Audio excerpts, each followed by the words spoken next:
विधुरी घर पावना विदुरानी घर पावना विधुर घर पावना विदुरानी घर पावना आज प्रभु आए विधुर की घर पावना आज हरि आए विधुर घर पावना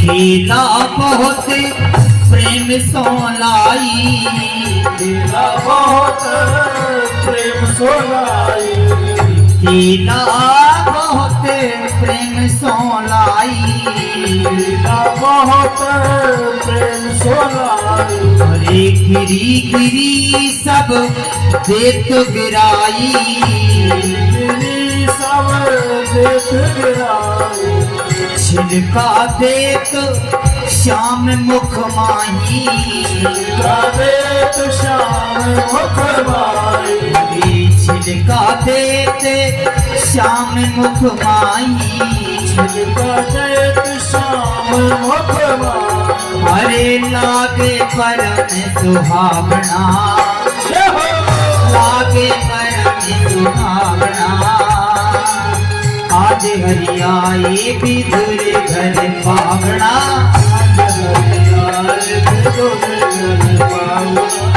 विधुर घर पावना विदुरानी घर पावना घर पावना विदुरानी घर पावना आज प्रभु आए विधुर घर पावना हरि आए विधुर घर पावना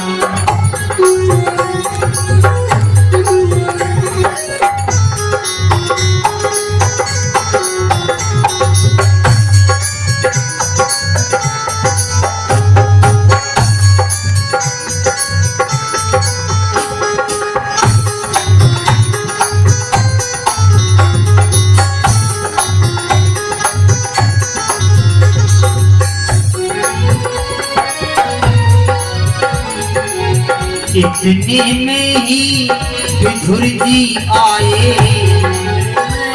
विधुर जी आए इतने में ही विधुर जी आए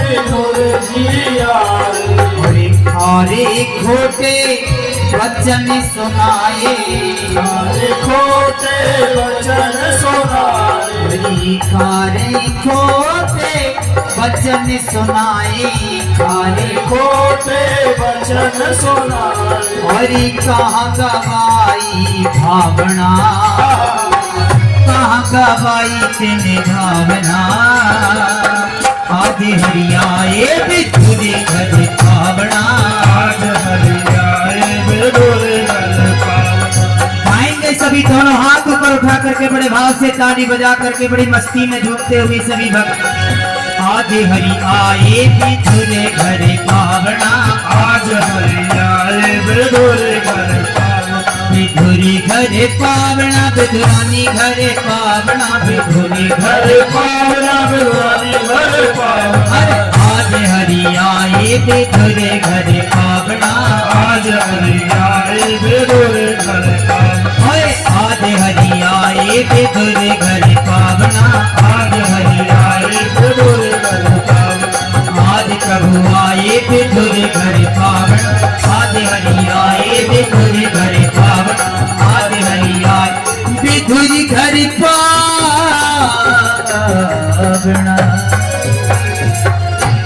बोल वृंदावन बिहारी लाल की, गौ माता की, बोलो राधे राधे राधे राधे। इस प्रकार विदुरानी के प्रेम का चरित्र हमने जाना। बाद में भगवान ने विदुर जी महाराज को आदेश दिया, देखो काका साची साची बात मैं बता दूं, मैं तो अब द्वारिका जा रहा हूं, पर तुम हस्तिनापुर में मत रुकना। क्यों? क्योंकि हस्तिनापुर में महाभारत का युद्ध हुआ और युद्ध में भक्तों का क्या काम। आप जाओ यहाँ से बद्रीनाथ धाम में मैत्रेय मुनि आपको मिलेंगे और मैत्रेय मुनि को मैंने भागवत ज्ञान दे रखा है, वो भागवत ज्ञान आप सुन लेना। तुरंत श्री विदुर जी महाराज वहां से विदा होकर के बद्रीनाथ धाम की तरफ गए और वहां मैत्रेय मुनि से मुलाकात हुई और मैत्रेय मुनि ने श्री विदुर जी महाराज के माध्यम से एक संवाद हुआ जिसको भागवत संवाद के बारे में वहाँ प्रश्न करते हैं, विस्तार से सृष्टि प्रक्रिया का वर्णन किया और विदुर जी महाराज को मैत्रेय मुनि ने बड़ा सुंदर उपदेश दिया सृष्टि। ध्यान से सुनो भाई, आप भी। जब विदुर जी ने पूछा कि भगवान इस सृष्टि को काहे से बनाते हैं और कैसे बनाते हैं,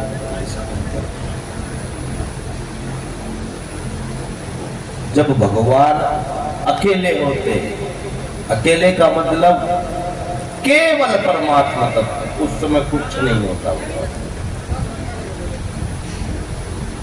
तो भगवान इस संसार को बनाने के लिए पहले अपना मन बनाते हैं। वैसे तो परमात्मा का मन नहीं होता, अमना होता है भगवान, लेकिन फिर भी संसार को बनाना है तो अपने ही अंदर से परमात्मा इस संसार को प्रकट करता है 5 तत्वों के रूप में।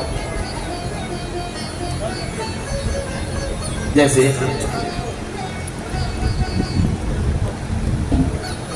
उदाहरण से हम लोग समझे, हमारे सिद्धमुख गौशाला में और सिद्धमुख नगर में सेठ जी ने हॉस्पिटल कॉलेज का निर्माण करवाया, लेकिन किया तो सेठ जी ने नहीं। सेठ जी ने तो मिस्त्री को आदेश दिया, मिस्त्री साहब बनाए, पर मिस्त्री साहब भी कैसे बनावे? पहले मिस्त्री साहब कहेंगे मुझे मटेरियल दो, ईंट दो, सरिया दो, बालू दो, चम्बल दो, सीमेंट दो, तब मैं आपका हॉस्पिटल कॉलेज बनाऊंगा। तो बनाने का संकल्प लिया किसी और ने और बनाने का कार्य किया मिस्त्री ने और बनाया किससे? मटेरियल। इसी प्रकार इस संसार को बनाने का मन बनाते भगवान है और यहाँ मिस्त्री भी भगवान है और यहाँ बनने वाला मटेरियल भी भगवान है। कोई तीसरी वस्तु, तीसरा कण होता ही नहीं परमात्मा। भगवान परमात्मा अपने अंदर से ही छित जल पावक गगन समीरा 5 तत्वों का निर्माण करता है महाराज और 5 तत्वों से फिर इस संसार को बनाता है। तो यहाँ बनने वाला भी परमात्मा है और बनाने वाला भी परमात्मा है। इसीलिए लोग कहते हैं कि कण कण में भगवान है। क्या कहते हैं? कण कण में। अरे ऐसे कह दो कण कण में भगवान है या यूं कह दो कण कण ही भगवान है, तब भी बात वही है, क्योंकि परमात्मा ही सब कुछ बना है। अच्छा, ऐसा कोई उदाहरण आपने संसार में देखा है कि कोई वस्तु का निर्माण हो और बनाने वाला ही बनता हो? कोई देखा है क्या? नहीं देखा। मैं आपको बताया, मकड़ी देखी है आपने? मकड़ी तो देखी होगी, घर में छत पे लटकी रहती है, जाला बनाती है। हाँ बाबूजी, मकड़ी घर में रहती है और वह जाले का निर्माण करती है अपने बच्चों का पालन पोषण करने के लिए, और वह जाला बनाती है। तो मुझे ये बताओ, वो धागा कौन से मार्केट से खरीद के लाती है? हाँ, धागा कटंग लावे, कौन ही लावे? मकड़ी धागा खरीद के नहीं लाती, अपितु अपने ही शरीर का सिंचन करके उस धागे को प्रकट कर देती है और बनाती है। और उस जाले को बनाती है अपने शरीर से अंदर से ही, और फिर उसमें खेलती है, कूदती है, बच्चे प्रकट करती है, बच्चे बड़े हो जाते हैं, जाले से बाहर चले जाते हैं, फिर जाले को खा जाती है उसको। बस कोई काम परमात्मा। भगवान जब इस संसार को बनाते हैं तो ना तो उनको बनाने वाला चाहिए होता, ना मटेरियल चाहिए होता। भगवान अपने अंदर से ही संसार को बनाते हैं, और इस संसार में हम और आप, पृथ्वी, सूरज, आकाश, चंद्रमा, अंतरिक्ष सबको प्रकट करते हैं अलग अलग।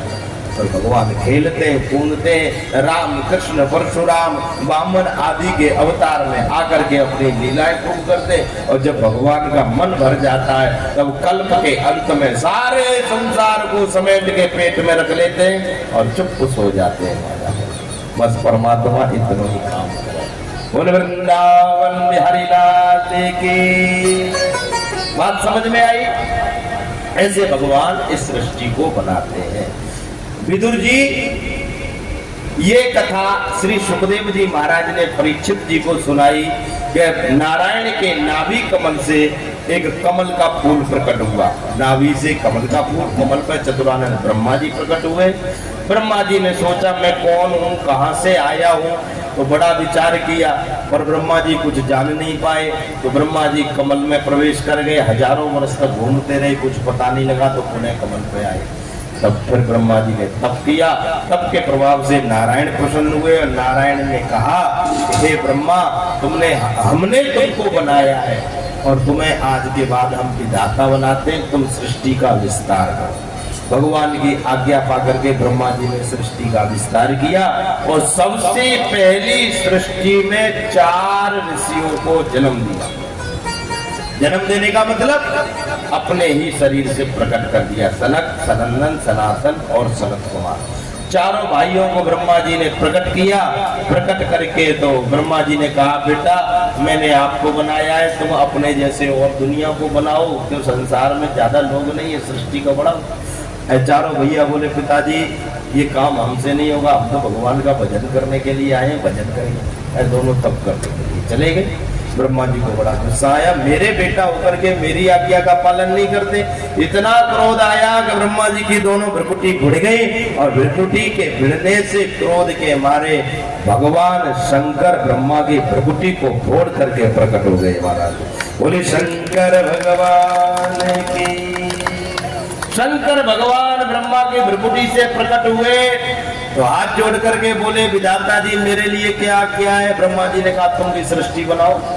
अब बोले बाबा बोले हमें तो भजन करना है, पर ब्रह्मा जी कह रहे हैं सृष्टि बनाओ तो आज्ञा पालन करनी चाहिए, नीति यही कहती है, बड़ों की सम्मान करो, उनकी आज्ञा का पालन करेंगे। तो भगवान भोलेनाथ ने सृष्टि बनाई तो उल्टी सीधी सृष्टि बना दी, भूत प्रेत डाकनी पिशाचनी, और महाराज ऐसी सृष्टि बनाई कि ब्रह्मा जी को खाने के लिए दौड़ी। ब्रह्मा जी बोले बोले बाबा रुको रुको रुको, क्या करें महाराज? अरे बोले ऐसी सृष्टि ना बनाओ, भूत प्रेत डाकनी पिशाचनी पिशाच तुमने बना के यहाँ सृष्टि बना दी, क्या करें? ब्रह्मा जी ने कहा हम तुमसे कहते हैं कि तुम जाकर के भजन करो। और शंकर भगवान फिर भजन करने के लिए चले गए। आगे श्री ब्रह्मा जी ने संकल्प लिया, और संकल्प से इस बार 10 ऋषि प्रकट करे महाराज। 10 ऋषियों, मरीचि, अत्रि, अंगिरा, पुलस्त्य, पुला, भृगु, वशिष्ठ, दक्ष और देवर्षि नारद, इनको प्रकट किया। उसके बाद वाणी से सरस्वती माता का जन्म हुआ, और छाया से ब्रह्मा जी की छाया से कदम मुनि का जन्म हुआ। पर सबके सब महात्मा थे, सृष्टि का आगे विस्तार नहीं हो रहा था। तब ब्रह्मा जी ने अपने बाएं अंग और दाएं अंग से 2 व्यक्तियों को प्रकट किया। वाम अंग से महारानी शत्रुपा और दाहिने अंग से श्री मनु महाराज का प्रादुर्भाव हुआ। मनु महाराज दाएं भाग से और वाम भाग से शत्रुपा महारानी का जन्म। मनु महाराज ने हाथ जोड़ करके कहा ब्रह्मा जी क्या करें?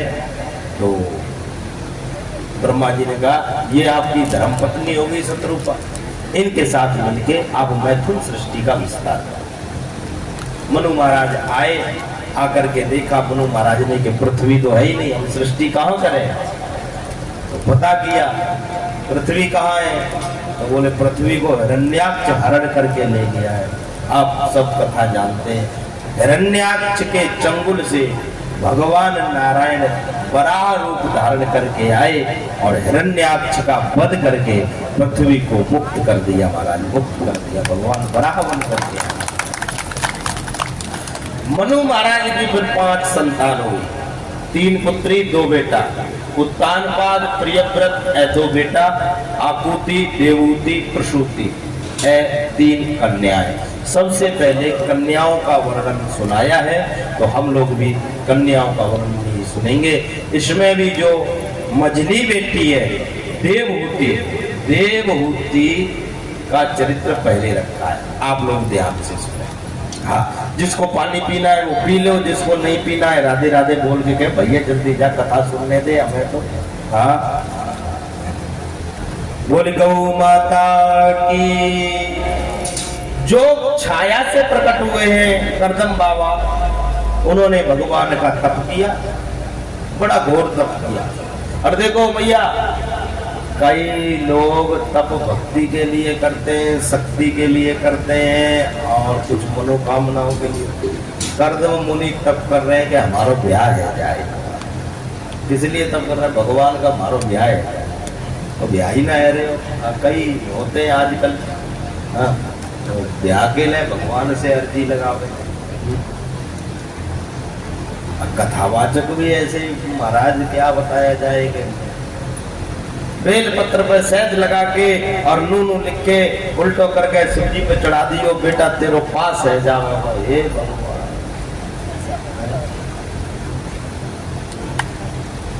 और बेल पत्र शिव जी पे तो उठा के चबा के खा जाइयो, तेरा रोग दूर हो जाएगा। तंत्र मंत्र टोटका कथा मंच का बहुत चल रहा है और बड़े प्रसिद्ध कथावाचक, और उन कथावाचकों के अनुयायी भी यहाँ बैठे हैं, उनको फॉलो करते हैं, सब कुछ करते हैं। और मैया मेरी बात ध्यान से सुनना, बेल पत्र पर शहद लगा के शिव जी को चढ़ाने से बेटा किया पास होती, स्कूल जाएगा जब पास होगा। शिव जी की पूजा करोगे, शिव जी पे जल चढ़ाओगे, शिव जी आपको आशीर्वाद देगा, निर्मल बुद्धि देगा। लेकिन परीक्षा में तो छोरे ने बैठनो पड़सी, शिव जी कौन जावे बैठना, वो तो आपको। भागवत कथा हो, शिव पुराण कथा हो अथवा 20 व्यासपीठ हो, कभी व्यक्ति को कर्महीन नहीं बनाती, कर्म करने के लिए प्रेरणा करती है। और आजकल कथावाचक कहते हैं ये कर दो ये हो जाएगा, वो कर दो वो हो जाएगा, मतलब तुम कुछ मत करो, जो कुछ करेंगे तो भगवान ही कर देगा। भाई वो थारी भूल है, भगवान भी उनकी मदद करते हैं जो कर्म करके आगे बढ़ते हैं। कर्म नहीं करोगे तो परमात्मा आपका साथ नहीं देगा। गीता में कहा है भगवान ने, कर्मण्येवाधिकारस्ते मां फलेषु कदाचन। ए मनुष्य, ए अर्जुन, मैं मानव को उपदेश देता हूँ कि मनुष्य केवल अपना कर्म करे, फल की इच्छा न करे, क्योंकि क्या फल मिलना वाला है वो तो मेरे ऊपर निर्धारित है, मेरे ऊपर, मैं चाहूंगा सो फल मिले। करदम मुनि ने अपने विवाह के लिए तप किया तो भगवान प्रसन्न भी हो गए और बोले करदम जी मांगो क्या चाहते हो। अब करदम जी कैसे कहेंगे ठाकुर जी मारो ब्याह करवा दो, संकोच में बोले कुछ नहीं चाहिए, बस प्रभु आपका दर्शन हो गया, लालसा तो है, बाकी हम मांगने की इच्छा नहीं है। भगवान बोले हमें सब पता है, तुम काय को तप कर रहे हैं, तो प्रभु फिर आपको पता है तो आज्ञा करो। आज्ञा ये है, चिंता करने की कोई बात ना है। परसों महाराज मनु अपनी मझली बेटी देवहूति को लेकर के तुम्हारे पास आएंगे विवाह करने के लिए, मना मत कर लेना विवाह करने। ठीक है प्रभु जो आज्ञा। ऐसा कह करके भगवान अंतर ध्यान हो गए और कहाँ गए, सीधे मनु महाराज के पास। मनु महाराज के पास जा करके बोले आपकी जो परम सुंदरी बेटी है देवहूति, उसके लिए मैंने दूल्हा देख रखो है, बातें ब्याह करवा दो। कौन है महाराज? बोले करदम बाबा है, बड़े तपस्वी है, जा करके परसों ब्याह कर दो जाके। अरे देखो सब भगवान की लीला थी। नारायण भगवान एक वचन और दे के आए करदम ऋषि को। क्या दे के आए? करदम ऋषि ने कहा प्रभु मैं गृहस्थी तो बताऊंगा पर एक संतान होने के बाद में वन में चला गया। ठीक है, और एक और शर्त, मैं गृहस्थी तो बसाऊंगा पर मेरे घर पर बेटा बन के तुम आओगे तो ही बसाऊंगा। भगवान दोनों वचन तो दे आए और यहाँ आके बोल दिया मुझे जाकर देवभूति मैया मनु महाराज शत्रुपा तीनों प्राणी गए करदम की कुटिया में। तो करदम ऋषि ने बढ़िया सुंदर स्वागत किया, 3 आसन बिछाए। देखो महाराज ऋषि है करदम और अपनी पत्नी होने वाली पत्नी और सास ससुर आए हुए हैं और ऋषि सबकी परीक्षा कर रही है कि आ देवभूति मेरे लायक है कि नहीं। 3 आसन लगा दिए। स्वागत है आपका महाराज मनु विराजिए। अब महाराज करदम बाबा के द्वारा बिछाए हुए आसन पर महाराज तो बैठ सकते हैं, महारानी बैठ सकती है, पर देवभूति जानती है ये मेरे पति देव के द्वारा बिछाया हुआ है, मैं इस पर बैठूंगी तो अनादर हो जाएगा। पर अतिथि हूं मैं आज इनकी, आज अतिथि हूं मैं इनकी, इसीलिए मुझे आसन का भी सम्मान करना है। देवहूति आसन को प्रणाम करके आसन के नीचे जाकर के बैठ गई। करदम ऋषि ने जान लिया ये देवी मेरी धर्म पत्नी बनने योग्य है, मैं इसके साथ विवाह अवश्य करूंगा। बस फिर क्या था महाराज, वही जंगल में मंगल हो गया। करदम महाराज का देवहूति के साथ में विवाह हो गया और वही दे करके महाराज मनु को चले। आज ही देवहूति मैया ब्याह के आई घर में। अगले दिन सवेरे करदम महात्मा बोले देवी वो कुटिया है देख ली, इसमें रहते हैं। कुटिया भी बड़ी विचित्र महाराज, उस कुटिया में ऊपर तो सब चिड़िया के घोंसले बने हुए हैं, नीचे एक बिल में सांप बैठा है, एक बिल में चूहा बैठा है, कई चिड़िया बैठी है, कहीं कुछ रखता है, कहीं कुछ रखता है। विचित्र एक आसन कोने में बिछा है, बस उस पर बैठ करके करदम बाबा भजन करते हैं। देवहूति ने पूछा तो हम यहाँ पे इस कुटिया में कैसे रहते हैं? बोले हम तो देवी ऐसे ही रहते हैं, आज के बाद आपकी कुटिया जैसे चाहो वैसे चाहो। बोले ठीक है। और सवेरे हुआ तो करदम बाबा ने देवहूति से कहा देवी देखो अब सवेरे स्नान ध्यान के बाद हम दोनों संध्या वंदन कर आए, भजन करके आते हैं, जब तक तुम अपना झाड़ू पोछा कर लो। और संध्या वंदन करने गए महाराज नदी तक। ऐसी संध्या वंदन में बैठे कि 40,000 वर्ष तक बैठे, समाधि लगा। देवहूति ने देर तक तो इंतजार किया, फिर बोली कि मेरे पति देव संध्या वंदन करने नजदीक गए। वहां जाके देवहूति ने देखा तो पति देव को समाधि में स्थित देखा तो अपने आप को बड़ा सौभाग्य, इतना बड़ा तपस्वी, इतना बड़ा सौभाग्य, इतना बड़ा त्यागी पति मेरे को मिला है। देखो प्रणाम करके पुनः कुटिया में लौट आई। फिर विचार करने लगी कि अब मैं क्या करूं। और मेरी मैया आप ही जरा विचार करो, काल ही नई नई बींदड़ी ब्याह के लाई है और दूसरे ही दिन वह को पति समाधि में बैठ जाए 40 वर्ष के लिए, तो बींदड़ी क्या करेगी? आपने सूटकेस उठावेगी, बोले पति पिता के पास जावेगी, कैसो पति दे दियो अपने कई काम को। पर करदम मुनि की पत्नी देवहूति ने ऐसा नहीं किया महाराज। घास पत्ते खा करके जल पी करके अपना जीवन यापन करदम की कुटिया में ही किया। सवेरे उठ के पहले स्नान ध्यान करके गीले कपड़े से करदम ऋषि के शरीर को पोंछ दिया करती, सफाई कर दिया करती थी, फिर जल पी करके पत्ते खा करके अपना जीवन यापन किया। 40,000 वर्ष के बाद जब करदम ऋषि की समाधि खुली तो अपने आगे एक बुद्धि माई को बैठा देखा। करदम ऋषि ने कहा देवी आप कौन है? अब यहाँ कहाँ से आ गई जंगल? देवहूति बोली वाह महाराज ऐसी समाधि लगाई अपनी धर्मपत्नी को ही भूल गए। तब याद आया अरे आप तो महाराज मनु की बेटी देवहूति है, मेरी धर्मपत्नी। बोले देवी आप घर नहीं गई जब से? बोले घर क्या करती, आप ही मेरे जीवन सर्वस्व है, स्वामी आप है, मेरे पिता तो मेरा हाथ आपको सौंप गए थे, फिर मैं घर क्या करती, मैं आपकी सेवा में यही रही और आज इतने दिन बीत गए। महाराज करदम ऋषि बड़े प्रसन्न हुए और कहा कि देवहूति आज तूने इस करदम का हृदय जीत लिया, अब तक जो संकट था अब तक जो कष्ट था वो कष्ट अब मिट जाएगा, चल मैं तेरे को कुछ देता हूँ। और कर्दम ऋषि ने देवहूति का हाथ पकड़ा और जाकर के प्रेम सरोवर में डुबकी लगाई। कर्दम मुनि 20 वर्ष के नौजवान, देवहूति मैया 16 वर्ष की नवकन्या बन करके प्रकट हुए। धर्म और कर्दम मुनि के पत्र क्या चाहिए, बोलो देवी। देवहूति बोली, महाराज हमने गृहस्थी बसाई है तो गृहस्थ जैसा तो अभी कुछ नहीं हुआ, कुछ बालक बच्चे होने चाहिए, कुछ घूमना फिरना होना चाहिए, कोई पिकनिक टूरिस्ट भी नहीं गए, इकट्ठे ही बताओ। अरे तो चिंता का बात की, संकल्प किया मुझे एक ऐसा भवन, ऐसा विमान, ऐसा महल प्राप्त होना चाहिए जो संसार में किसी का ना हो। और भगवान के संकल्प करते ही एक विराट भवन, 9 मंजिल ऊंचा भवन महाराज प्रकट हो गया।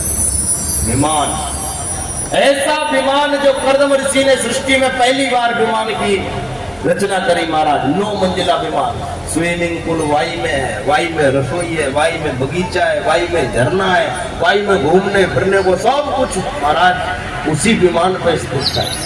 और विमान डीजल पेट्रोल से नहीं चलता था, कामना से। कामना करो चलो दिल्ली, वो दिल्ली पहुंच जाता इतनी देर में, तो बस इतना विचित्र विमान। और 9 वर्ष तक देवहूति कर्दम बाबा उस विमान में रमण करते रहे, विहार करते रहे। 9 कन्याओं को देवहूति ने जन्म दिया। 9 कन्याओं को जन्म दिया तो कर्दम ऋषि पूछे, देवी हम तो बेफालतू चक्कर में पड़ गए, भजन कर रहे थे तुमसे विवाह करके, अब हमें नहीं रुकना, अब हम भजन करने जाएंगे जंगल में। देवहूति ने तलब कर लिए, काहे को जाओगे, 9 बेटियां हैं, छोड़ के जाओगे तो लोग क्या कहेंगे, बेटियों का विवाह करना पड़ता है, इसलिए बाप को भाग गया जंगल में। और फिर महाराज आप तो जंगल चले जाओगे, बेटियां अपने ससुराल चली जाएंगी, मेरा जीवन किसके आधार पर, मुझे कुछ आधार दे के जाओ। तब कर्दम बाबा को याद आया, भगवान ने कहा था कि मेरे घर में बेटा बन करके आएंगे, देवी निश्चिंत रहो, आपकी मनोकामनाएं पूर्ण होंगी। और महाराज फिर क्या था, देवहूति माता ने इस बार गर्भ धारण किया कर्दम ऋषि के आशीर्वाद से। तो इस बार बिना विलंब किए ठाकुर जी ही देवहूति मैया के गर्भ में आए। ठाकुर और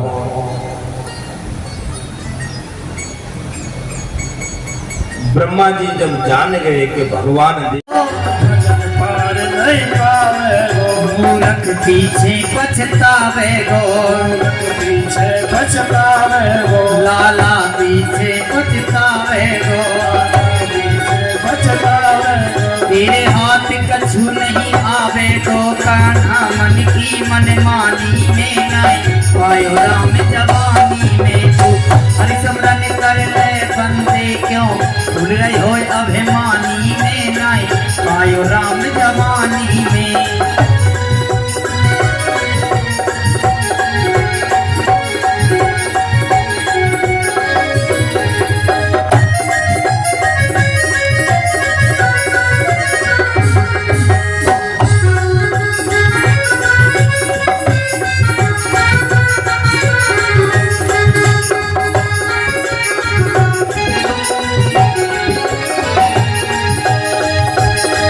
अरे 20 बार चाहे तीर्थ कर ले गंगा 40 बार, अरे 20 बार चाहे तीर्थ कर ले गंगा 40 बार। हरि के भजन में नैया लगना तेरी पार, हरि के भजन में नैया लगना तेरी पार। हरि के भजन में मैया लगना तेरी पार, प्रभु के भजन में नैया लगना तेरी पार। बोल वृंदावन बिहारी लाल की, गौ माता की, बोलो राधे राधे। जब कोई निमंत्रण नहीं आया तो बिना निमंत्रण के वहां नहीं जाना चाहिए, है? और ये बात सही है, आवत ही हर से नहीं नैनन नहीं सने, तुलसी तहां न जाइए, चाहे कंचन बरसे में। महाराज जहां जाने के बाद, हमारे जाने के बाद लोगों को खुशी न हो तो ऐसे स्थान पर नहीं जाना चाहिए।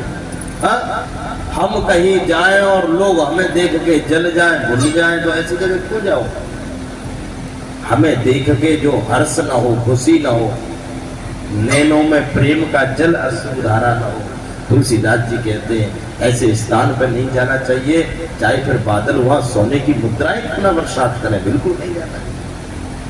शिव जी कहते हैं देवी कुछ भी हो, हम तो जाने वाले नहीं। सती ने कहा भोलेनाथ ऐसे का प्रवचन से दे रहे हो, मैंने भी कुछ सत्संग करो। कुछ स्थान ऐसे होते हैं जहां बुलावे की कोई जरूरत नहीं है। क्यों भैया? बेटी अपने पिता के घर कभी भी चली जाए, जरूरी नहीं कि पिता के घर से निमंत्रण आएगा तभी जाएगी, नहीं। बेटी का अधिकार है, अपने पीर में कभी भी जा सकती है। मित्र का अधिकार है कि अपने मित्र के घर कभी भी जा सकता है, जरूरी नहीं कि निमंत्रण का इंतजार। जब मित्र की याद आए मित्र से मिलने चला जाए। और तीसरा स्थान है गुरु महाराज का जगह, गुरु महाराज का स्थान।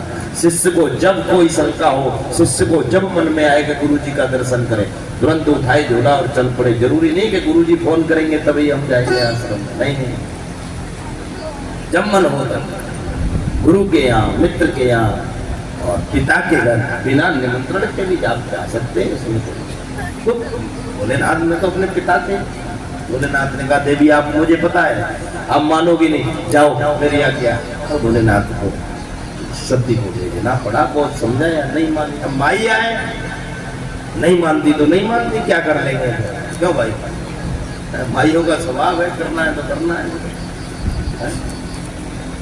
वास्तविक बात तो ये है कि आज सती के चरित्र से सीखना चाहिए। आज सती अपने पति शिव का अनादर करके जा रही है तो अपने पीर में भी सुख नहीं पाएगी। ये बात हमें सीखनी चाहिए कि हम जब भी ससुराल से जाएं, ऐसा ना हो सास ससुर का अनादर हो जाए, ऐसा ना हो हमारे पति देव का अनादर हो जाए। अगर इनकी इच्छा है, अगर ये हंसी खुशी हमें भेजना चाहे तो पीर में घूम रहो पर अनादर करके जाए। गई थी सती महारानी, क्या हुआ? पिता से मिली तो पिता ने मुंह मोड़ लिया, देखा ही तक नहीं कि मेरी सबसे छोटी बेटी आई।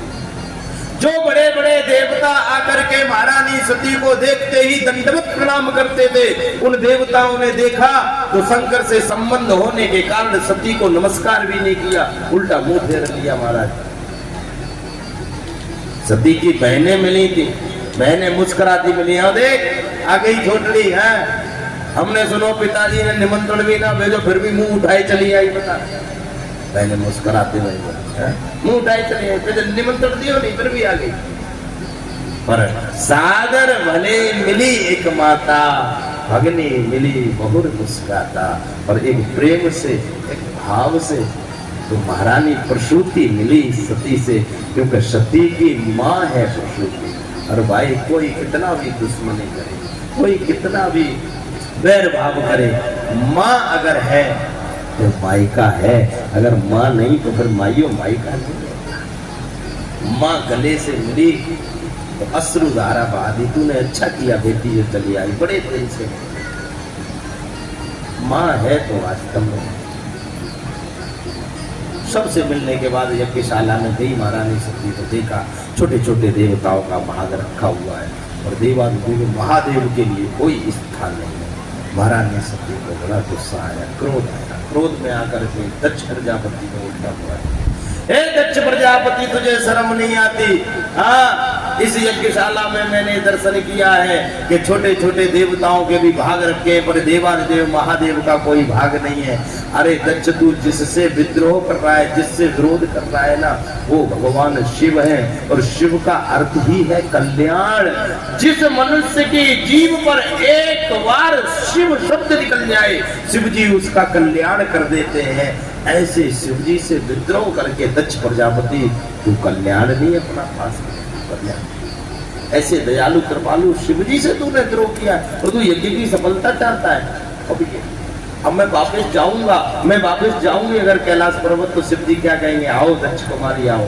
जब वो कहेंगे ना कि दक्ष कुमारी आओ, तो मुझे बड़ा बुरा लगेगा कि ये उसी पिता के नाम से मुझे बुला रहे हैं जिसने शिव जी से विद्रोह किया है, जो शिव जी का विरोधी है। ऐसे पिता के द्वारा प्रकट किए हुए शरीर को अब मैं नहीं रखूंगी। और ऐसा कह करके यज्ञशाला में जाकर के योग अग्नि के माध्यम से आसन लगा के बैठ गई। भोले बाबा को हृदय में धारण कर लिया। भगवान नारायण से प्रार्थना करी कि भोलेनाथ, हे नारायण प्रभु, बस इतनी प्रार्थना है, इस शरीर को मैं छोड़ रही हूँ, आगे जो भी मुझे शरीर मिले तो पति रूप में भगवान भोलेनाथ मुझे मिल जाए। भगवान नारायण का आशीर्वाद। माँ जगत जननी जगदम्बा हिमालय के घर में पार्वती के रूप में प्रकट हुई और फिर बोलिया ने ब्याह कर लियो। ये जानो ही हो। बोलो राधे राधे। खैर, ओ भागवत कथा थोड़ी साइड में चल। राम कथा होती तो फिर विवाह भी कर लेते यहाँ पर। यज्ञशाला में सती ने देव भस्म किया तो नंदी आदि गढ़ आए थे, उन्होंने देखा तो यज्ञशाला को विध्वंस मंत्र मार करके भगा दिया। नारद जी दौड़े दौड़े गए, भोलेनाथ भोलेनाथ आपको कुछ पता है? बोले क्या हुआ? अरे आपको पता ही नहीं है, दक्ष के यज्ञ में महारानी सती ने अपना शरीर छोड़ दिया। भोलेनाथ को तो बड़ा क्रोध आया, हे भगवान, सती के संबंध के कारण दक्ष प्रजापति अब तक जीवित था, अन्यथा मैं उसे छोड़ने वाला नहीं था। इतना क्रोध आया, एक जटा उठा के पहाड़ में पटकी तो वीरभद्र नाम का एक युवक पैदा हो गया। महाराज बड़ा भारी थी। हाथ जोड़ के बोलो आज्ञा करें भोलेनाथ। भोले बाबा ने कहा, वीर भद्रम ते, तेरा कल्याण हो, दक्षम सयज्ञम जयी, जा दक्ष को यज्ञ के साथ में नष्ट कर दे। और महाराज 60 करोड़ भूत प्रेतों को लेकर के वीरभद्र यज्ञशाला की तरफ दौड़ पड़े। राम राम चले ही जा रहे, पहाड़ी रास्ते में उड़ते दौड़ते भागते 60 करोड़ों की संख्या था। और जाकर के जैसे ही यज्ञशाला पर हमला किया, पूरी यज्ञशाला तहस नहस कर दी। और महाराज कितने ही देवताओं को और कितने ही ऋषि मुनियों को खंडित कर दिया, विकलांग बना दिया है। प्रभुम भवंत मणिमान वीरभद्र प्रजापति चंडी पूषणम देवा भगम नंदीश्वरो ग्रहा। जिसने जिसको पकड़ा बस उसको विकलांग कर दिया महाराज, जैसे कुछ दिए गए आदेश दिया था। भूखा नामक देवता को और महाराज नंदीश्वर ने पकड़ करके उसके दांत तोड़ दिए। मणिमान नाम के गढ़ ने और क्या नाम है भृगु मुनि को पकड़ लिया और उनकी दाढ़ी में उछल दिया। चंडी नामक गढ़ ने पूषा नामक देवता की आंखें निकाल ली और वीरभद्र ने जा करके खड़े होकर के दक्ष प्रजापति के गाल पर एक तमाचा मारा कि दक्ष प्रजापति का सर कट करके यज्ञ कुंड में स्वाहा से गिरा। हाहाकार मच गई, बचाओ बचाओ, यज्ञ विध्वंस हो गया। सारे देवता ऋषि मुनि दौड़े दौड़े गए ब्रह्मा जी के पास। ब्रह्मा जी रक्षा करो रक्षा करो। बोले क्या हुआ? क्या महाराज भाग लेने गए यज्ञ में अपना ही भाग दे आए, देखो कितने देवता विकलांग बना दिए, तोड़ दिए, मोड़ दिए।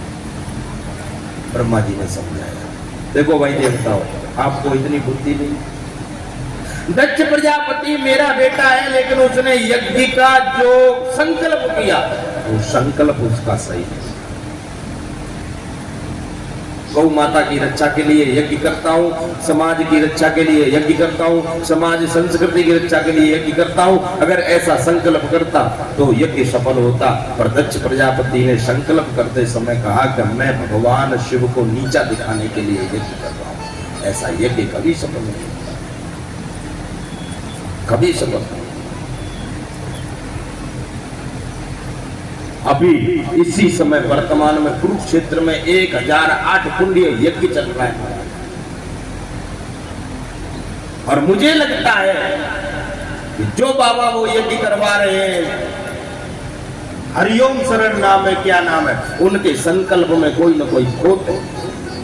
3 दिन का यज्ञ हुआ, चौथे दिन ब्राह्मणों को बासी भोजन दिया गया। आज चल रहा है, आज 7वां 8वां दिन हुआ सर।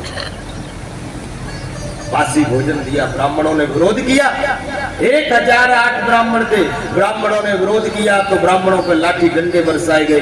बाबा के बॉडीगार्ड ने कई ब्राह्मणों को गोली मार दी, 2 ब्राह्मण मारे गए, 1 ब्राह्मण घायल हो गए, कुरुक्षेत्र के हॉस्पिटल में पढ़ाई जा। अरे जिस यज्ञ में ब्राह्मण ही दुखी हो गया, जिस यज्ञ में ब्राह्मणों को ही बासी भोजन दिया जा रहा है, जिस यज्ञ से ब्राह्मण ही संतुष्ट नहीं, उस यज्ञ को कोई कैसे पूरा कर सकता है? यज्ञ तो चल रहा है, पर क्या उस यज्ञ की पूर्णता हो पाएगी? अरे अगर तुम्हारी औकात नहीं ब्राह्मणों को भोजन कराने की, तो क्यों बुलाते हो? 1008 और 1500 ब्राह्मण बुलाएंगे अपना नाम कमाने के लिए, बड़ी बड़ी मालाएं पहनने के लिए। अगर ब्राह्मण को पहले तो तुमने निमंत्रण दे करके बुलाया है, वृंदावन से ब्राह्मण गए, हरिद्वार से ब्राह्मण गए, ऋषिकेश से ब्राह्मण गए हैं, पहले ब्राह्मणों को बुला लिया, अब तुम्हारे पास खाने के लिए नहीं तो बासी भोजन देते हो, बदबू आ रही है। आजकल महाराज मैं कोई अनर्थ बात नहीं, सोशल मीडिया का जमाना है, सब कुछ चल रहा है नेट में, सब दिखाए रहे हो, आप देखना कुछ चल रहा है।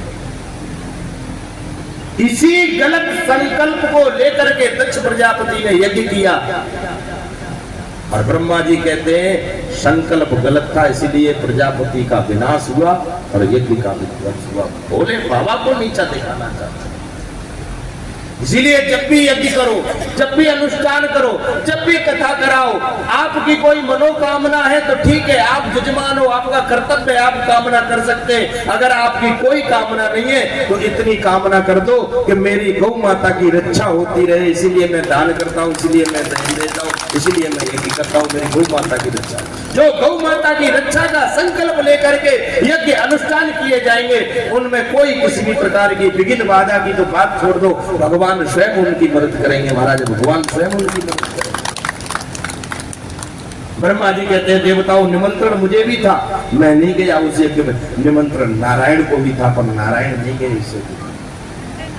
देवता बोले महाराज अब खाई सफाई, आगे खाए तो राम दुआई, पर अब तो रक्षा करो, अब क्या करो जावे, अब नहीं जाएंगे कुट्ठा लौट के।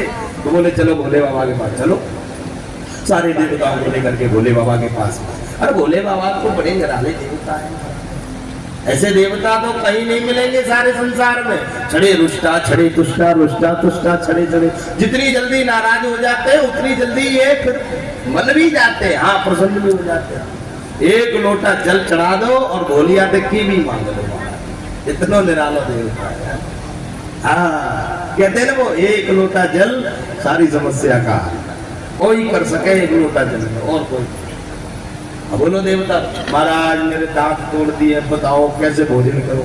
भगवान भोले बाबा ने कहा तू दांत तोड़ दिए कोई बात नहीं है, तो एक काम कर, सब तू घोल के पी और मेरा भजन। महाराज मेरी तो आंखें फोड़ दी, आपके गढ़ ने आंख फोड़ दी, मैं देखूंगा नहीं। भोले बाबा ने आशीर्वाद, तू मित्र की दृष्टि से देखेगा, जा। प्रभु बाबा बोले मेरी तो दाढ़ी नोच ली, सारी दाढ़ी उठ गई, आदत थी हाथ फिराने की दाढ़ी में। भोले बाबा ने आशीर्वाद दिए, थोड़ी थोड़ी तुम्हारी दाढ़ी आ जाएगी, चिंता मत करो। देवताओं ने आज चलिए यज्ञ पूरा करिए, आपके बिना यज्ञ अधूरा। भोले बाबा बोले यज्ञ में क्या करेंगे जाके, अपने को भाग तो मिलना नहीं।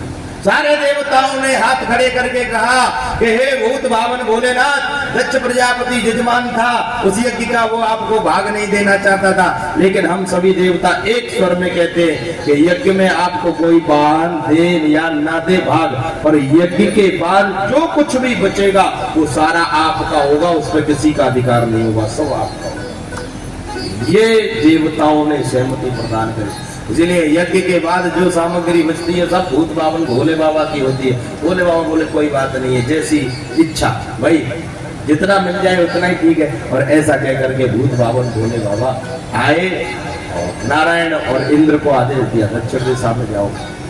अच्छा प्रभु, जो भी आपको जीव मिले उसका सर काट के ले आओ, हम ऑपरेशन करेंगे और ससुर जी को जिंदा करेंगे। इधर गए इंद्र को कोई नहीं मिला, तो नंदी बाबा का श्राप था, बकरा मिला और बकरे के गर्दन काट के सोने की थाली में सजा करके लाए, भोले बाबा के समक्ष किया।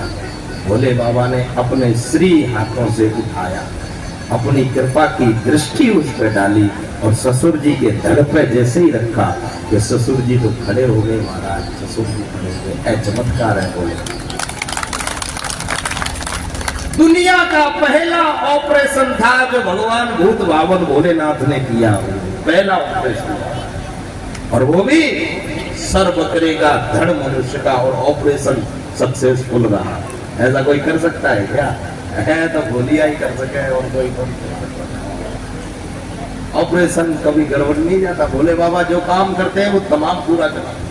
तो महाराज ससुर जी तो खड़े हुए, अब मुंह बकरे का है, कुछ बोलना चाह रहे थे, बम बम बम बम ऐसे निकलने लगी, बम बम बम बम, कोई स्तुति प्रार्थना कर रहे शिव जी की, तो शिव जी तो बम बम सुना तो बड़े प्रसन्न हो गए, ससुर जी के मुंह से बम बम सुना, और कहने लगे भाई मेरे ससुर जी ने बम बम करी है तो ये भी मेरो नाम होगो, और जो भक्त बम बम बोल तो भयो मेरे ऊपर गंगा जल चढ़ावेगो, मैं बाकी सारी मनोकामना पूर्ण करूंगा, बाकी सारी मनोकामना। तो आप भी बोलो, बोल बम बम, बोल बम बम, बोल शंकर भगवान की जय। आओ शिव जी की कोई महिमा सुनते हैं।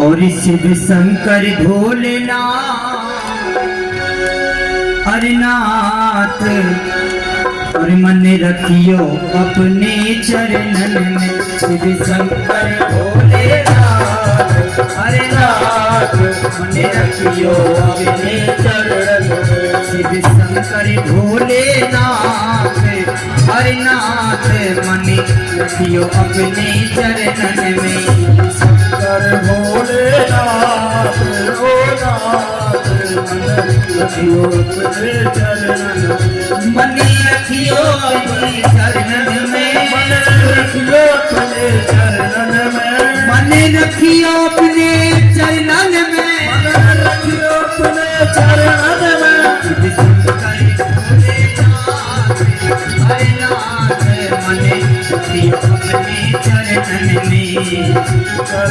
भोलेनाथ भोलानाथ, मन रखियो अपने चरणन में।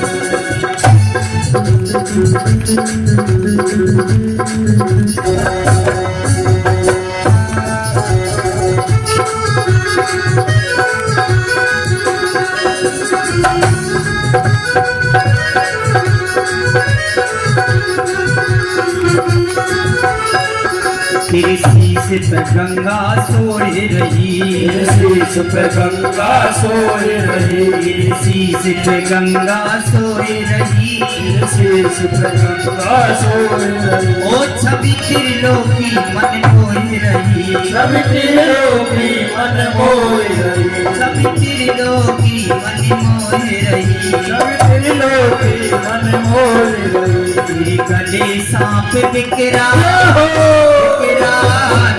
मन रखियो अपने चरणन में, शिव शंकर भोलेनाथ भोलानाथ, मन रखियो अपने चरणन में।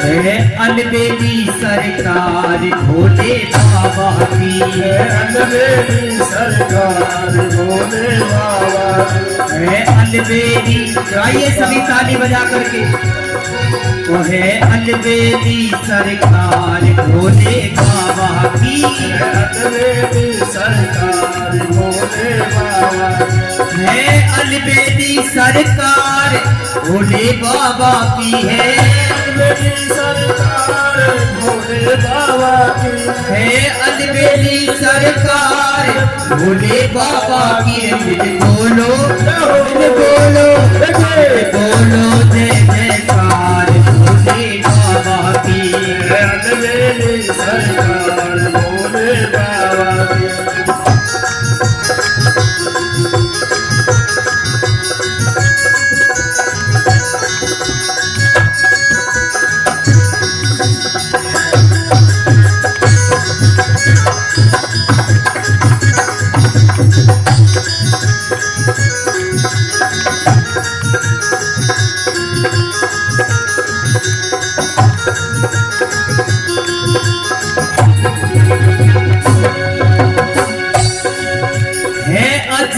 नसीहत पाई गई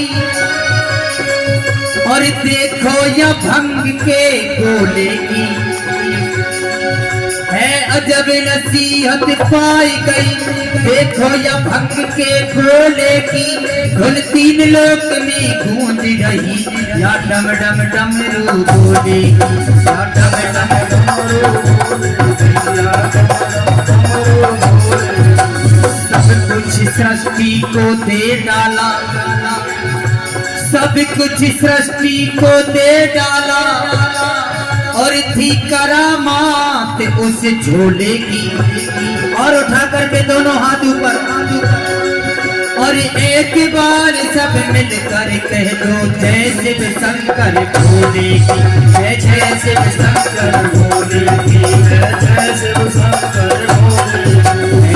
अलबेली सरकार भोले बाबा की, अलबेली सरकार भोले बाबा की। ओ है अलबेली सरकार शंभू बाबा की है, अलबेली सरकार शंभू बाबा की है अलबेली सरकार भोले बाबा की है।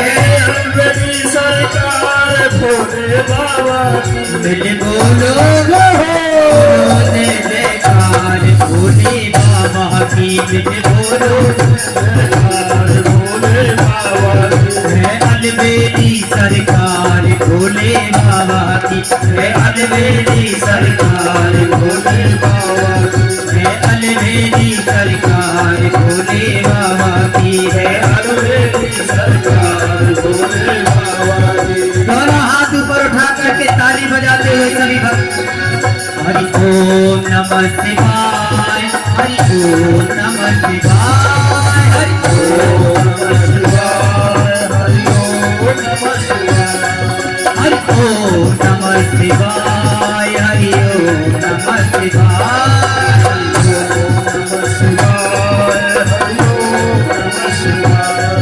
हरि ओम नमः शिवाय, हरि ओम नमः शिवाय, हरि ओम नमः शिवाय, हरि ओम नमः शिवाय, ओ हरि ओम नमः शिवाय, हरि ओम नमः शिवाय, हरि ओम नमः शिवाय, हरि ओम नमः शिवाय, हरि ओम नमः शिवाय, हरि ओम नमः शिवाय, हरि ओम नमः शिवाय, हरि ओम नमः शिवाय, हरि ओम नमः शिवाय। बोल शंकर भगवान की, गौ माता की जय, जय श्री राधे श्याम। आज कथा का तृतीय दिवस है और तृतीय दिवस में कोई सूचना श्रीमान पवन देवव्रत जी आपको देंगे। जय हो पुजारी जी, बैठो बैठो।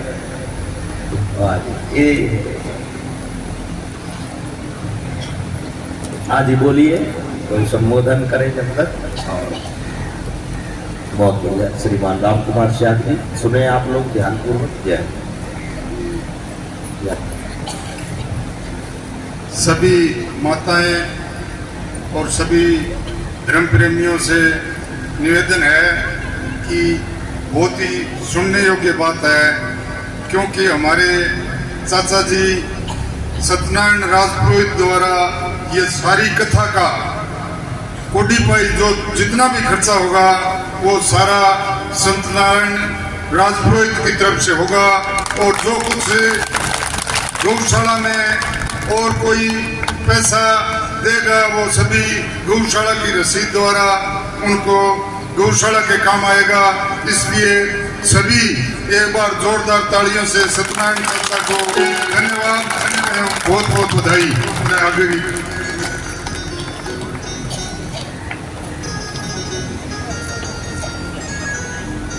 बोलो गौ माता की।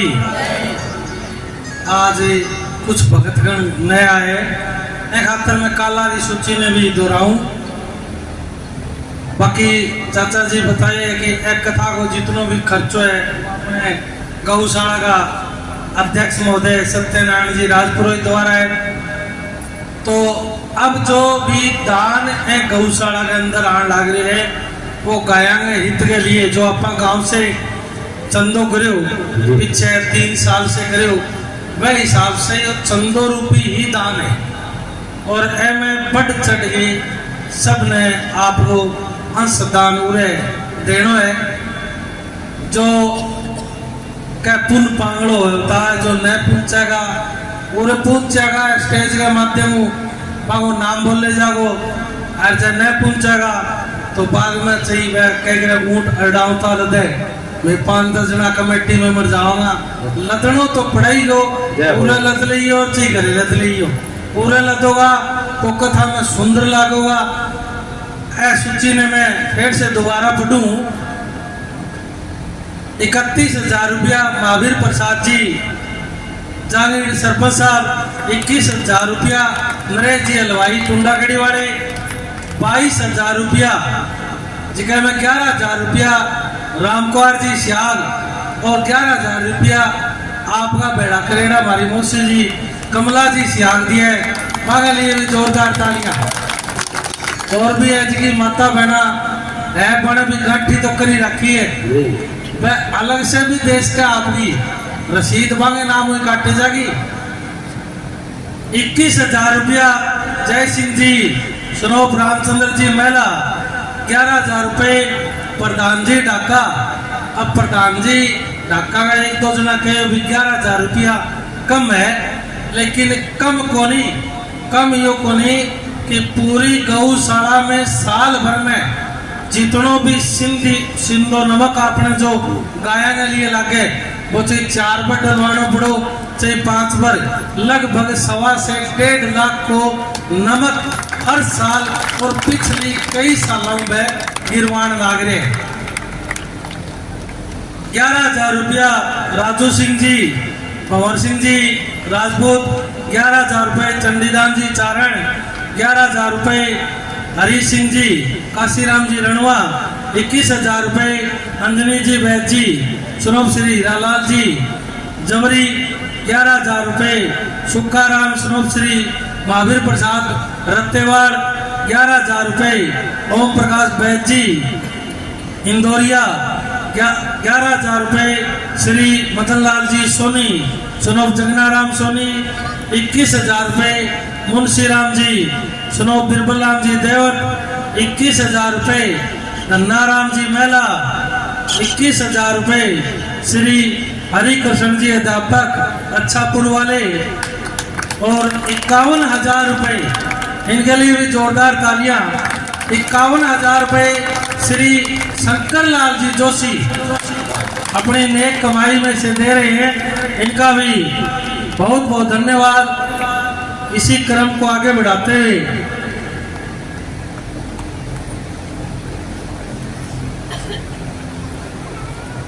3100 रुपये मोहनलाल जी सोनी, 7100 रुपये रामलाल जी सुनोब गंगाराम जी रतेवाड़, 5100 रुपये ओम जी सुनोब श्री शेराराम जी किरोड़ीवाड़, 2100 रुपये शेर सिंह छिंपा, 3100 रुपये अमर सिंह भगवानाराम जी रतेवाड़, 2100 रुपये महावीर सुनोब श्री चंद जी मेला, 1100 रुपये जगदीश जी वैद जी सुनोब श्री मेरचंद जी मेहरा, 1100 रुपये सुरेंद्र सिंह सुनोब माधव सिंह जी चैनपुरा वाले, 1100 रुपये, 5100 रुपये रघुनंदन जी शर्मा सुनोब उर्डाराम जी अजीतपुरा वाले, 5100 रुपये पल्लूराम जी रणवा सुनोब रामूराम रणवा, 2100 रुपये श्री कृष्ण गौशाला जो हमारे मेहमान कल गांधी से पधारे थे,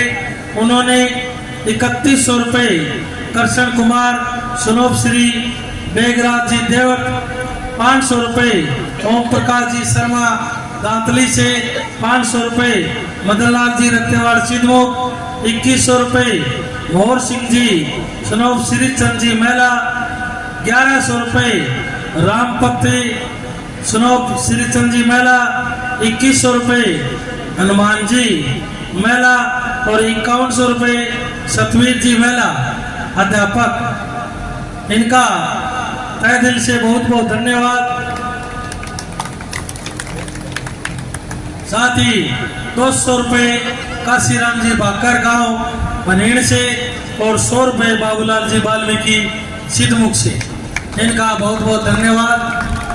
और एक बात और तो कैया कल लिखाया पर काल ही बढ़वा दिया, कैया काल लिखा के आज बढ़वा दिया। ये कलम ऑलरेडी है, आने से कोई नहीं इच्छा हुआ यदि कोई बढ़ाओगो तो बात दोबारा से स्टेज के माध्यम हूँ और मैंने रिपीट करे जागी। इनके साथ साथ ही जो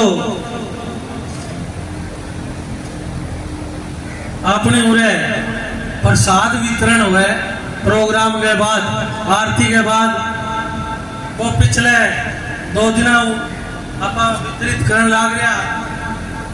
जब मैं शुरू को प्रसाद सत्यनारायण जी राजपुरोहित को, दूसरों प्रसाद हीरा सिंह जी काकड़ोलिया की तरफ को काल, आज को प्रसाद नरेश जी महिला हलवाई की तरफ हुए, और सॉरी नरेश जी शर्मा टोंडा खड़ी वाले, और कल वो प्रसाद है वो हरि कृष्ण जी अध्यापक जी हुए अच्छापुर वाले। परसों को प्रसाद है वो राजू सिंह जी राजपूत को है। 27 तारीख तक को प्रसाद आगे, 28, 29, 30 और 28 को प्रसाद है राम कुमार जी शाह की तरफ हो। बहुत बढ़िया। और एंगे बाद में भी प्रसाद कोई जरूरी को नहीं, 2 आदमी, 4 आदमी, 10 आदमी, एक तो प्रसाद और एक जो सुबह की पूजा है वो कितना ही उसके, कितना ही जोड़ा हूँ उसके, रोजाना 5 का 10 आपा बिटास का, और प्रसाद की भी या कोनी का आज इन्हें बुला रखे मेरे को दो वो, एक दिन में 2 आदमी हो, 3 गो, 5 गो, 10 गो प्रसाद भी आपा कितने ही आदमी को एक दिन में वितरित करा सका। भोजन की जो व्यवस्था है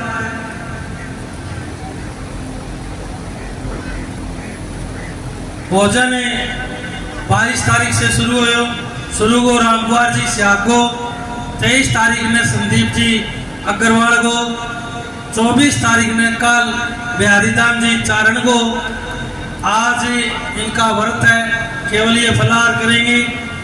26 तारीख का भोजन महावीर प्रसाद जी आचार्य डॉक्टर को है। 27 को भोजन श्री बिरमा राम जी जांगड़ की तरफ से है, और 28 तारीख का भोजन है वो मोहनलाल जी वालिया की तरफ है।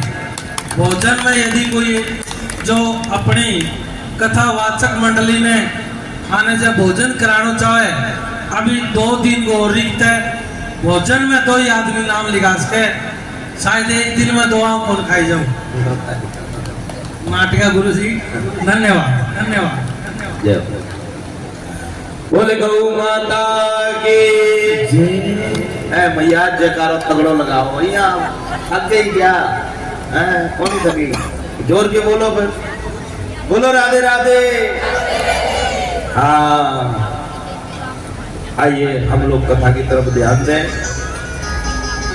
जिन भी भाई बंधु माता बहनाओं ने अपनी पवित्र नेक कमाई से गौ माता के सहयोग के लिए राशि दान की है, उन सबको बहुत बहुत धन्यवाद। ठाकुर जी के चरणों में प्रार्थना, खूब उन भक्तों की दिन दुगनी रात चौगनी करते रहे। ठाकुर जी खूब कृपा बनाए रखे। भाई जो गौ सेवा में भाग लेगा, ठाकुर जी उसकी मदद अवश्य करेगा।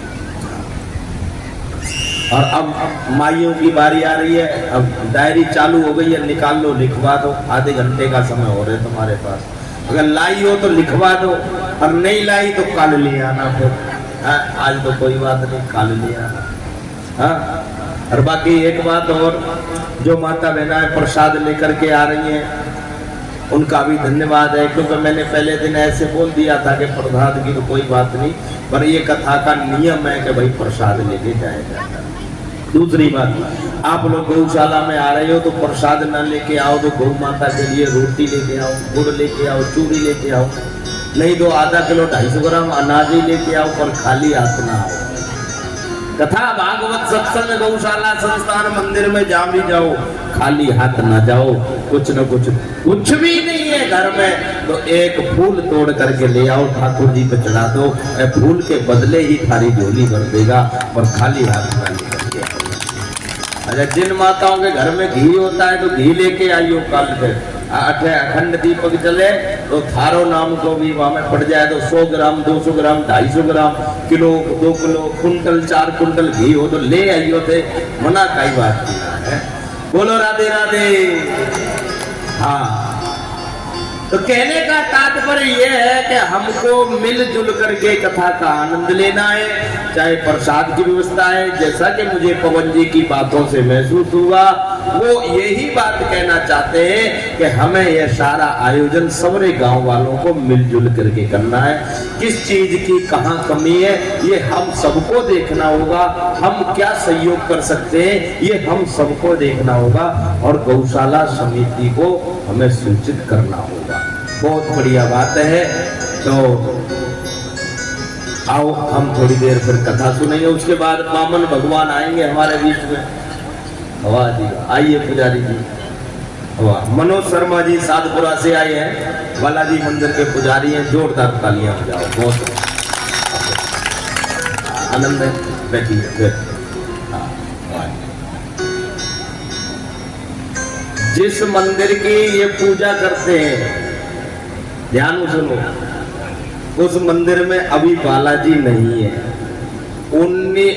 9 अप्रैल से लेकर के 14 अप्रैल तक उसमें बालाजी विराजमान होने का कार्यक्रम चलेगा, यानी कि मूर्ति प्राण प्रतिष्ठा का कार्यक्रम।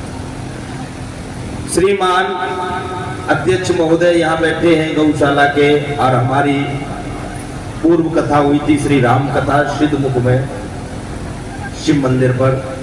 श्री राम कुमार श्याग जी, पूर्णमल जी, भूलाराम जी रत्तेवाल, डॉक्टर साहब और नरेश जी हलवाई साहब, ऐसे सब साक्षी है। हमारे बाबूजी पुरोहित जी। इस कथा को करके मैं सिद्धमुख से साधपुरा गया, वहां कथा करी तो मैंने देखा कि मंदिर जर्जरित है, और मंदिर की वो हालत है कि ये मंदिर कभी भी टूट करके हनुमान जी के ऊपर गिर जाएगा। मैं बोले अरे साधपुरा वाले हो, हनुमान जी ने दबने से बचा लो या मंदिर तोड़ के नयो बना लो। महाराज इतनी बात कही कि साधपुरा वासियों ने 12 लाख रुपए इकट्ठा कर दिया। इतने कहने पे बोले महाराज नया ही मंदिर बनाएंगे, और उसी मंदिर की प्राण प्रतिष्ठा 9 तारीख से लेके 14 तारीख तक है। 14 तारीख को हनुमान जी अपने मंदिर में नए भवन में प्रवेश कर जाएंगे, और फिर उसके बाद जागरण भंडारा करके वो खुशहाल आनंद मगन होगा। तो ये सब क्या है, भक्तों की अपनी लालसा है। कोई कहने वाला होना चाहिए कि ऐसा कर लो। देखो पहले भी गौशाला थी, पर आज जो गौशाला है हमारे सिद्धमुख की क्षेत्र जिसकी प्रशंसा करता है, ये किया है, हम सब ने किया है। सेठ जी की मदद, आप सबका सहयोग, किसी ने कहा तो आपने कर दिया है, तो ऐसा होता है। बाकी मेरा आपसे निवेदन है ऐसे ही सहयोग बनाए रखें। और देखो भैया 3 दिन तो हो लिए कथा के, 4 दिन और। एक बात तो मैं थाने बताना ही भूल गयो, काल तो लड्डू गोपाल प्रकट होंगे, अपने तो कथा पंडाल में आनंद आवे वो के नहीं आवे वो। अरे महाराज श्री गौशाला समिति मेरी बात पे ध्यान दे भैया, गुब्बारे लगवाइयो, काल सवेरे फूलझड़ी लगा दियो और फूल माला पे सजा दियो, और धोले धोले कपड़े कौन चालेंगे, कल पीले पीले कपड़ा पहन के आइयो नंद बाबा बन के, क्योंकि नंद को लाला अपनी गौशाला में आवे वो जन्म उत्सव लेके हैं।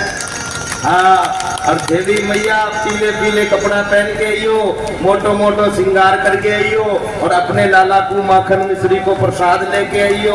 और काय को प्रसाद लावे, खीर खिलौना लावे, गुब्बारे भी लावे, माखन मिश्री लावे, और कहा के जाने पोशाक भी लावे ठाकुर जी की है, और कोई बधाई बधुई लावे। बधाई तो देव महाराज की को नहीं दो सेठानी जी, लाला को जन्म हुए तो बधाई तो देवे है।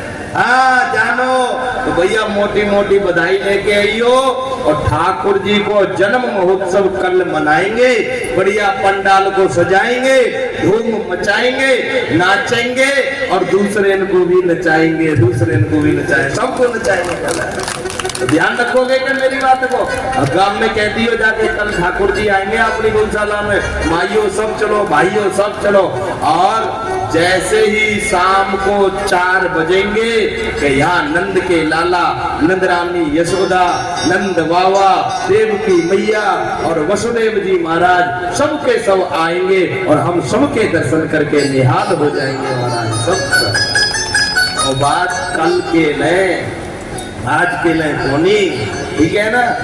आओ अब हम लोग वामन भगवान का दर्शन करेंगे, भैया जी स्वागत करेंगे। फिर कुर्सी लगवाओ, हाँ पहले कुर्सी लगवाओ यहाँ वामन भगवान के लिए और फिर वामन भगवान आएंगे। देखो भैया भगदड़ नहीं मचानी, वामन अंगुल के वामन भगवान है, दर्शन करने तिलक करनो है, भीख मांगने आ रहे हो गौ माता के लिए। ज्यादा वामन भगवान के कमंडल में दक्षिणा डालनी है, क्योंकि वो दक्षिणा वामन भगवान गौशाला समिति में जमा करेंगे, ठीक है ना? इधर ध्यान दे दो पहले। हाँ इच्छा मांगने आएंगे वामन भगवान अपनी गौशाला के लिए। तो भाई बहुत अच्छी बात है, कल के बारे में मैंने आपको बता ही दिया है। तो आओ हम लोग स्वागत करते हैं और वामन भगवान जय हो। स्वागतम कृष्णा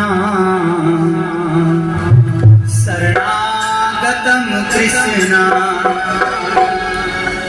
और स्वागतम कृष्णा शरणागतम कृष्णा, स्वागतम कृष्णा शरणागतम कृष्णा, स्वागतम कृष्णा शरणागतम कृष्णा, स्वागतम कृष्णा शरणागतम कृष्णा। बोल वामन भगवान जय हो। स्वागतम स्वागतम शरणागतम कृष्णा, स्वागतम स्वागतम शरणागतम कृष्णा, स्वागतम कृष्णा शरणागतम कृष्णा, स्वागतम कृष्णा शरणागतम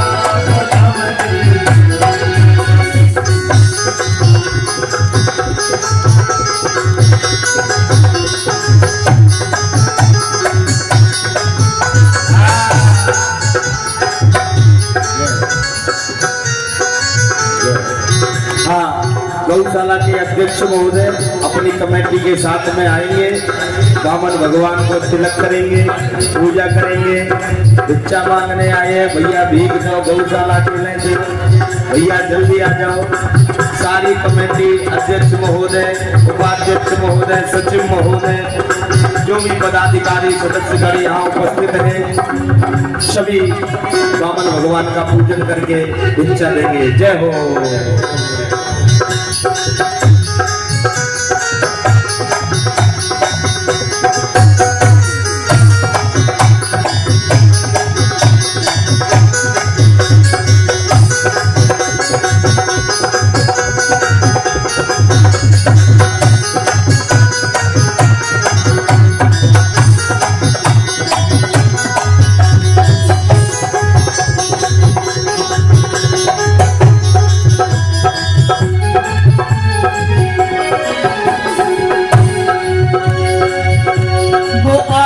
गया है सलोना मेरा,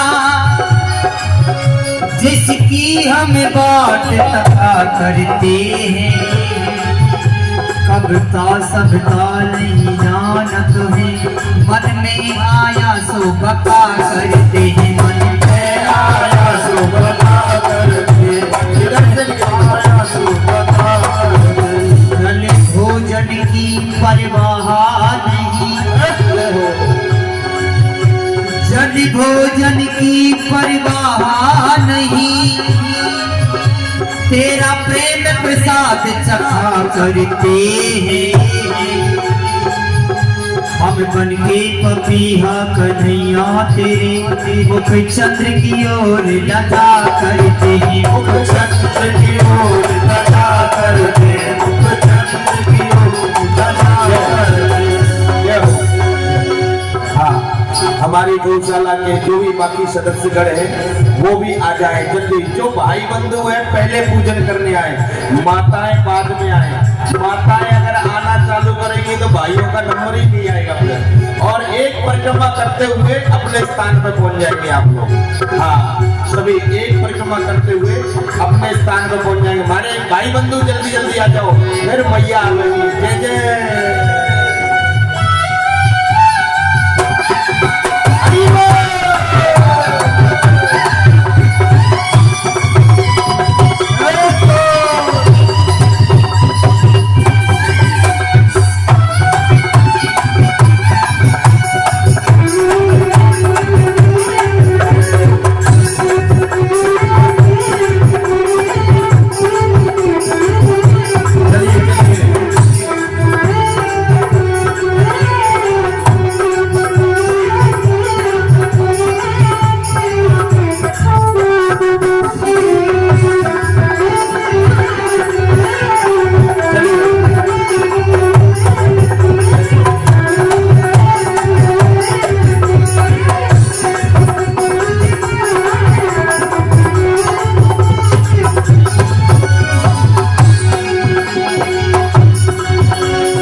मुस्कान धीर प्रहारी की जय जय।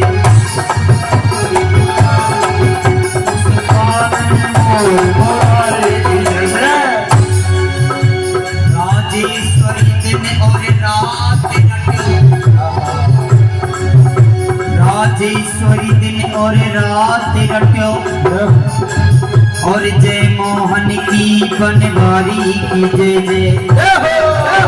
और प्रेम से बोलो बोलत डोलो, बोलो श्री बांके बिहारी की जय जय। बोलो श्री बांके बिहारी की जय जय। बोलो श्री बांके बिहारी की जय जय। स्वागतम कृष्णा शरणागतम कृष्णा, स्वागतम कृष्णा शरणागतम।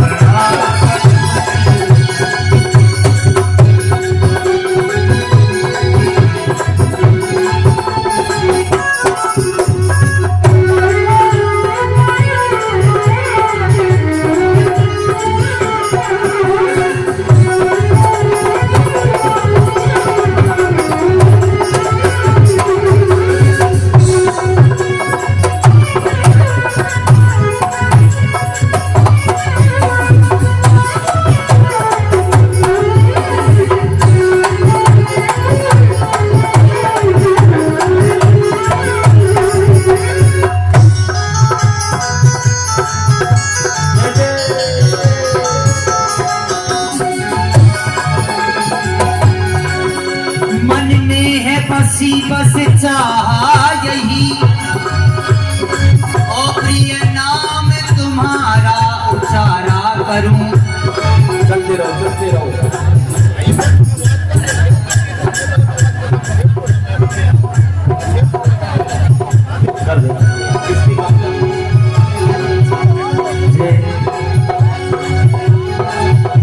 मन में है बसी बस चाह यही, और प्रिय नाम तुम्हारा उचारा करूं।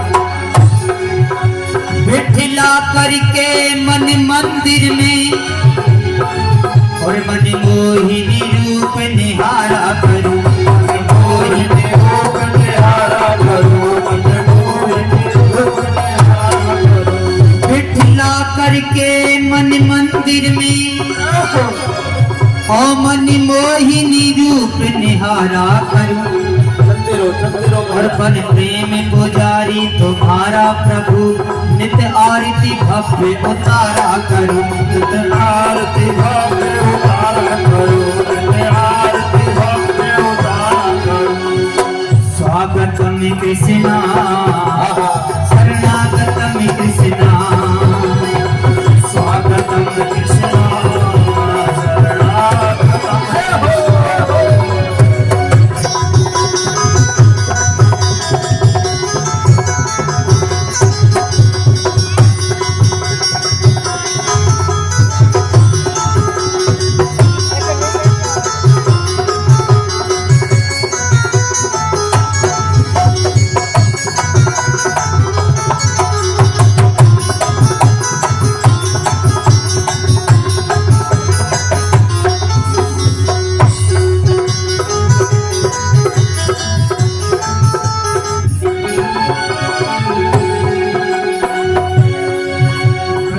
भूमि जो प्राणों से प्यारी लगे और ब्रज मंडल माही बसाए रहो। रसिकन के संग में मस्त रहूं, जग जाल सुनात बचाए रहो। जग जाल सुनात बचाए रहो, जग जाल सुनात बचाए रहो। नित बाकी ये झांकी निहारा करूं और छवि छाक से मोहे छकाए रहूं। छवि छाक से मोहे छकाए रहो। मेरे बांके बिहारी मेरी विनती यही है, मेरे बांके बिहारी मेरी विनती यही है, तुम नैनों से नैना मिलाते रहो, तुम नैनों से नैना मिलाते रहो, तुम नैनों से नैना मिलाते रहो। स्वागतम कृष्णा शरणागतम कृष्णा, स्वागतम कृष्णा शरणागतम कृष्णा।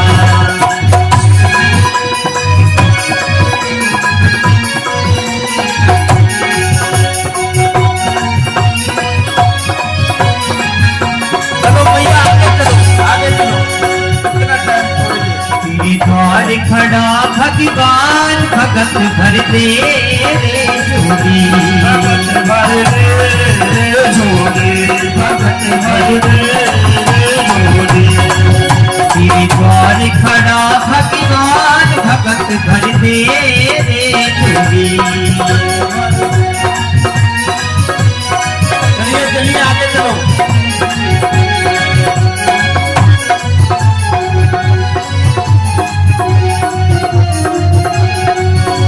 अनोखी या की झांकी, अनोखी या की झांकी, अनोखी या की झांकी, अनोखी या की झांकी। हमारे तुम्हारे सामने भगवान रे, अनोखी या की झांकी, हमारे सामने भगवान, अनोखी या की झांकी। तुम्हारे सामने भगवान रे, अनोखी या की झांकी, भगवान अनोखी या की झांकी।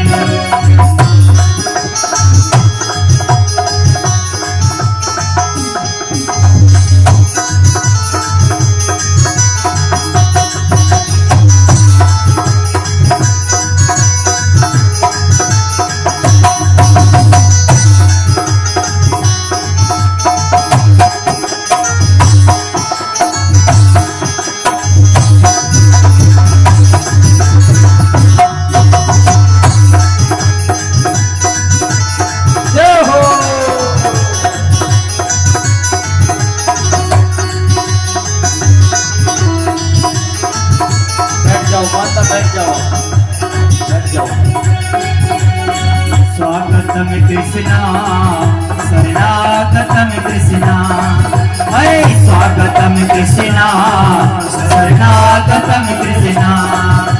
स्वागतम सूर्य स्वागतम शरणागतम कृष्णा, स्वागतम सूर्य स्वागतम शरणागतम कृष्णा। स्वागतम सूर्य स्वागतम शरणागतम कृष्णा, स्वागतम सूर्य स्वागतम शरणागतम कृष्णा। स्वागतम कृष्णा शरणागतम कृष्णा, स्वागतम शरणागतम कृष्णा। स्वागतम कृष्णा शरणागतम कृष्णा, स्वागतम कृष्णा शरणागतम कृष्णा। बोले वामन भगवान की। अरे ठाकुर जी सबने आशीर्वाद दे दियो, मुंह छोड़ के ही जा रहे हो हैं? अरे प्रभु जय हो।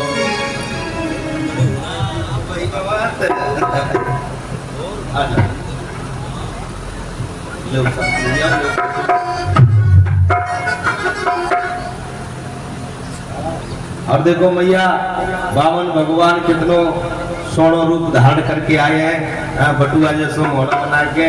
लो ठाकुर जी प्रसाद पाओ हमारी तरफ से और आशीर्वाद बनाए रखो। बहुत बढ़िया।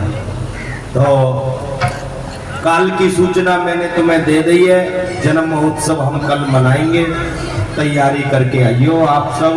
हाँ, और बाकी गौ सेवा समिति जानकारी ले ले क्या क्या कल की तैयारी करनी है।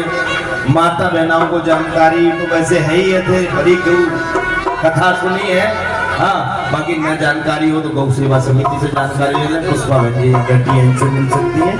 ठीक है, आइए आज के मुख्य यजमान श्रीमान नरेश हलवाई जी धर्मपत्नी के साथ में पधारे और हमारी कथा के प्रधान यजमान श्री संदीप जी आप भी अपनी धर्मपत्नी के साथ में मंच के सामने पधारे। दोनों यजमान जल्दी से जल्दी आ जाओ। उससे पहले आरती करें हमारे श्री राम कुमार श्याम जी कुछ सूचना देना चाहते हैं, ध्यान पूर्वक श्रवण करें। जय राधे। ये कलम अभी भी आई है खेमारा में मार जो लूनाराम का पुत्र है उसने 15,000 रुपए गौशाला में दान किए। है कि सावित्री देवी फूलाराम कुमार की भांजी है कुमारिया गांव की, इन्होंने 1100 रुपए दिए और एक सोआमणी का प्रसाद देने की घोषणा की है। धन्यवाद इनको बहुत बहुत। हाँ, खड़े हो जाइए सभी लोग, यजमान आगे आ जाओ, मैया अपनी तरफ आ जाओ, माताएं अपनी तरफ जाएं, भाइयों को इधर आने दें। हाँ, माइयों की तरफ जाओ थे, भाई लोग इधर से आगे आ जाए और दोनों मुख्य यजमान अपनी धर्मपत्नी के साथ में आगे आए। ठीक है ना, बहुत बढ़िया। 1100 रुपए गुप्तदान के आए हैं, उनको बहुत बहुत धन्यवाद। वाह जी, इधर ले मैया और इधर आओ, भाइयों को आने दो। आप अपनी साइड एक रस्सी बंधवाऊंगा, नहीं तो कल में यहाँ पे एक रस्सी बांध के रखो, भाइयों की साइड बांध के रखो और भाइयों की साइड में। ठीक है ना? हाँ, भीड़ बनने लगे, रस्सी बनवाएंगे, कल बनवाएंगे। जय हो भैया। मन में बसा कर तेरी मूर्ति उतारूं मैं गिरधर तेरी आरती। मैं बसा कर तेरी मूर्ति उतारूं मैं गिरधर तेरी आरती। मैं बसा कर तेरी मूर्ति उतारो कन्हैया तेरी आरती। मैं बसा कर तेरी मूर्ति उतारो कन्हैया तेरी आरती। करुणा करो कष्ट हरो ज्ञान दो भगवान, भव में फंसी नाव मेरी तार दो भगवान। करुणा करो कष्ट हरो ज्ञान दो भगवान, भव में फंसी नाव तार दो भगवान। करुणा करो कष्ट हरो ज्ञान दो भगवान, भव में फंसी नाव मेरी तार दो भगवान। करुणा करो कष्ट हरो ज्ञान दो भगवान, भव में फंसी नाव मेरी तार दो भगवान। दर्द की दवा तेरे पास है, दर्द की दवा तेरे पास है, दर्द की दवा तेरे पास है। जिंदगी दया की भीख मांगती, मैं बसा कर तेरी मूर्ति उतारो मैं गिरधर तेरी आरती। मांगो तुमसे क्या मैं यही सोचूं भगवान, जिंदगी जब नाम तेरे कर दी अर्पण। मांगो तुमसे क्या मैं यही सोचूं भगवान, जिंदगी जब तेरे नाम कर दी अर्पण। मांगो तुमसे क्या मैं यही सोचूं भगवान, जिंदगी अब नाम तेरे कर दी अर्पण। मांगो तुमसे क्या मैं यही सोचूं भगवान, जिंदगी जब नाम तेरे कर दी अर्पण। सब कुछ तेरा कुछ ना मेरा, सब कुछ तेरा कुछ ना मेरा, सब कुछ तेरा प्यारे कुछ ना मेरा, चिंता है तुझको प्रभु संसार की। मैं बसा कर तेरी मूर्ति, उतारू सबरिया तेरी आरती। मैं बसा कर तेरी मूर्ति, उतारो सबरिया तेरी आरती। वेद तेरी महिमा गाए संत करे ध्यान, नारद गुणगान करे छेड़ वीणा कान। वेद तेरी महिमा गाए संत करे ध्यान, नारद गुणगान करे छेड़ वीणा कान। वेद तेरी महिमा गाम संत करे ध्यान, नारद गुणगान करे छेड़ वीणा कान। वेद तेरी महिमा गाए संत करे ध्यान, नारद गुणगान करे छेड़ वीणा कान। भक्ति तेरे द्वार करते पुकार, तेरे द्वार करते पुकार। भक्ति तेरे द्वार प्यारे करते पुकार। दास अनिरुद्ध तेरी गाय आरती, बसा कर तेरी मूर्ति, उतारो नंद लाला तेरी आरती। बसा कर तेरी मूर्ति, उतारो नंद लाला तेरी आरती।